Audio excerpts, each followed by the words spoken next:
Kiai, izinkan saya untuk menceritakan sebuah kisah keteladanan Nabi Zakaria alaihissalam. Nabi Zakaria alaihissalam diutus oleh Allah untuk kaum Bani Israel.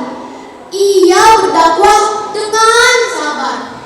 Ia dihormati oleh kaum Bani Israel karena alim dan bijaksana. Setelah memperistihana saudara ibunya Maryam, Nabi Zakaria selalu mendambakan seorang keturunan yang akan menjadi penggantinya untuk memimpin kaum Bani Israel. Ia khawatir setelah ia tiada nantinya tidak akan ada yang akan menggantinya untuk memimpin.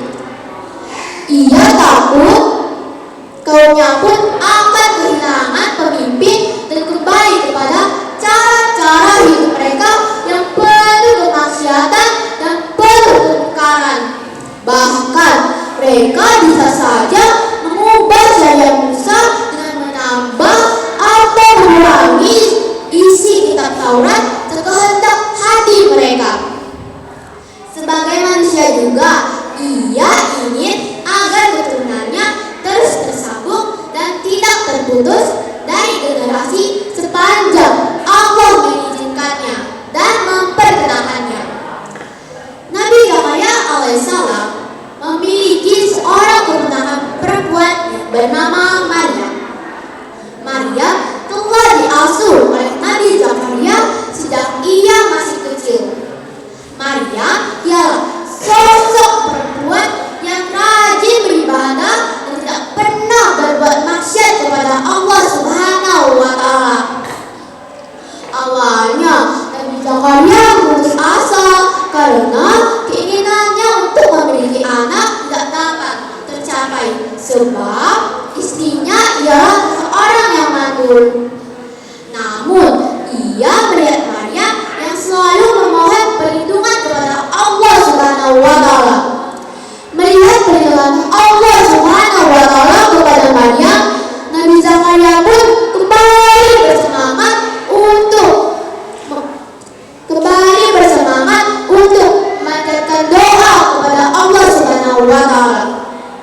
Dengan doa tiada henti, Allah pun mewahyukan kepada Nabi Zakaria alaihissalam bahwa dia akan memiliki keturunan.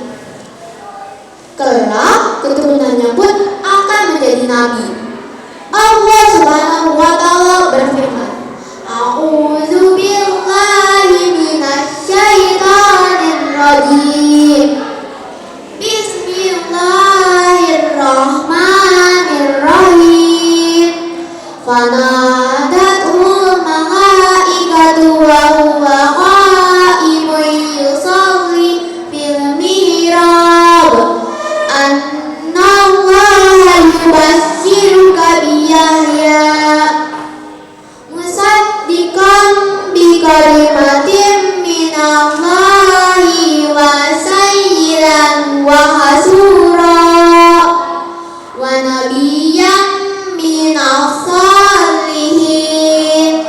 Sadaqallahul adzim. Yang artinya, kemudian malaikat Jibril menghampiri Zakaria sedang ia tengah berdiri bahkan sholat di mihrab. Katanya, sesungguhnya Allah telah mengembirakan kamu atas kelahiran putramu Yahya yang membenarkan kalimat yang datang dari Allah dan menjadi ikutan untuk menahan diri dari hawa nafsu. Sesungguhnya Nabi ialah keturunan orang-orang yang saleh.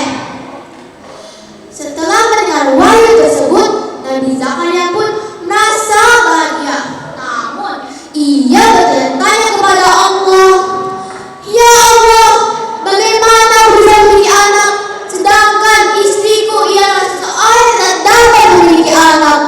Apalagi saat itu usia Nabi Zakaria telah mencapai 77 tahun. Namun Allah pun segera meyakinkan bahwa tidak ada yang kasih atas kekuasaan Allah Subhanahu wa Ta'ala. Akhirnya hari yang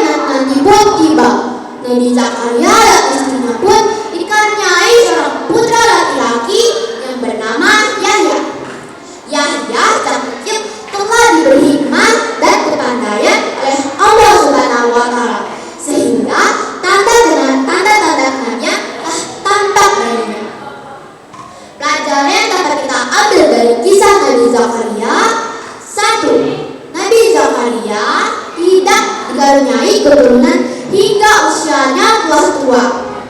Namun Nabi Zakaria alaihissalam tidak pernah lelah berdoa kepada Allah untuk memohon petunjuk.